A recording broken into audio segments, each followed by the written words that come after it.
How to add or remove S Pen Air Command shortcut on Samsung Galaxy S26 Ultra. Let's start the video. First of all, go to App Library. Here click on Settings app. Now in Settings, scroll down and click on Advanced Features. After click on Advanced Features, click on S Pen. After click on S Pen, click on Air Command and click on Shortcut.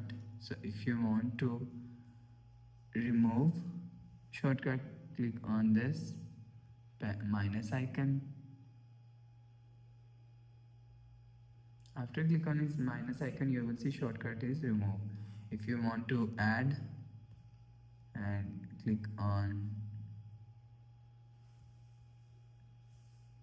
After click on apps, you will see can't add more than 10 shortcuts.